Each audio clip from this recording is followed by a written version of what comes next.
Hello again, folks. Today I'm just warming up my truck. If I could show you, there's frost all over the window, so it's about -10 probably. And I want to show you another kind of a unique job which you're never going to find in any employment center. You're never going to find anywhere. And I'm basically a safety number this morning for a very bureaucratic type of job.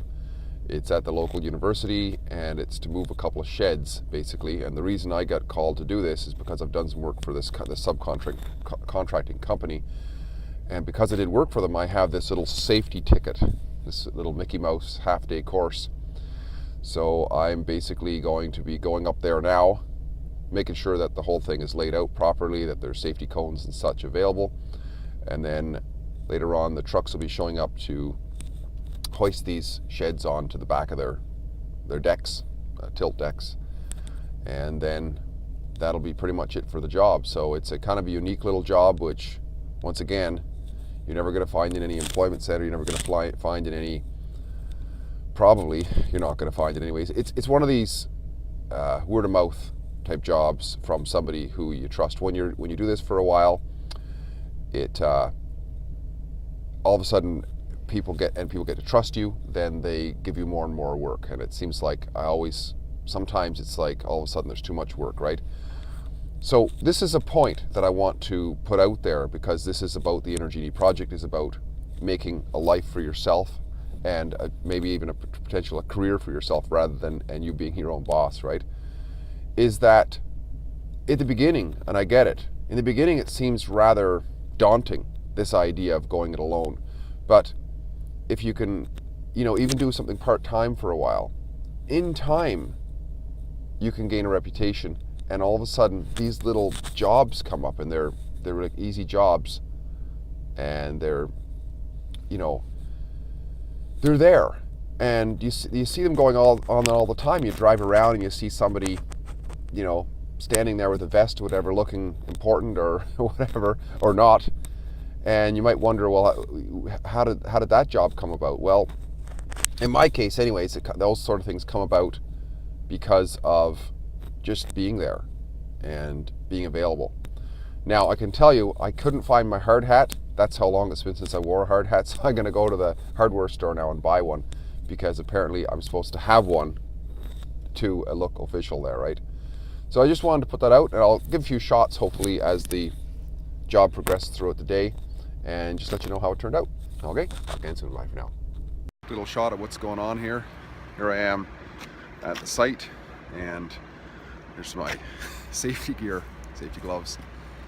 And this building, we're going to move this building here, this building, this building, and that building. And you can see a tow truck in the back getting ready. I'm just waiting for the guys to show up. See you in a bit. Bye. My part in this job was basically just standing back where the picture is being taken from across this roadway, and making sure that no pedestrians walked through it. As well, if the guys needed something, like I had my truck sitting back off to the left up the road near the building, and at one point they needed a pry bar because something was stuck underneath, because there's a lot of frost underneath. Basically, we had to pry up the corners of the buildings to get them to move. But basically, I was just standing there. So this is a very low-tech job. It's just being observant. There was ahead of the truck, basically, there's an intersection. So down the road to the truck's left, it was barricaded off, and up to the right, it was barricaded off, and in behind that smaller blue shed, that was barricaded off. So that was my area to just be observant and make sure if somebody was walking by that they walked in behind me, essentially on a snowy path to get to the building, to the left of the scene here, or to behind the truck. Basically, all that was involved here is you see the tilt truck there. They had to straighten up that little building. There's hooks on the bottom, and they dragged it up onto the deck, and you'll see another picture of it later where it's sitting up on the deck. And then for the next one, the one that's white and blue, they had to basically pull it around slowly. They pulled it with these hooks on the bottom, and then eventually they put a sling around it, and they dragged it up on the second truck. So there were two trucks involved. Once they were all loaded up, the drivers were basically on their own. They just sat there for a bit and strapped it all down. And I hung around until they took off, and I made sure that the traffic cones were pushed back off the roadway.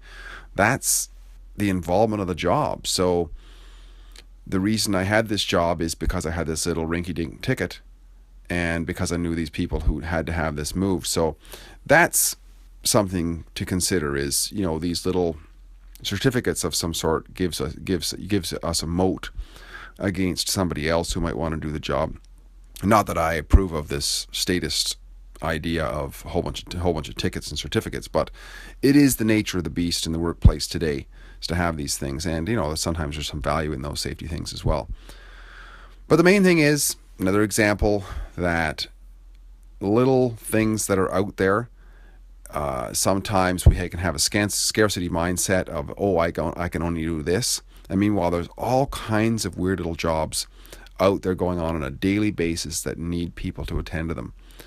And the people who needed this done, they really asked me seriously, can you get this done for us? We need it done. And this bureaucratic situation, in order to work, I mean, beside me, there was the university safety number with his big hard hat standing there looking at everything. I mean, they needed somebody who was aware of these buildings. I had worked on these buildings before. I knew the nature of them, knew how they were fastened down and everything.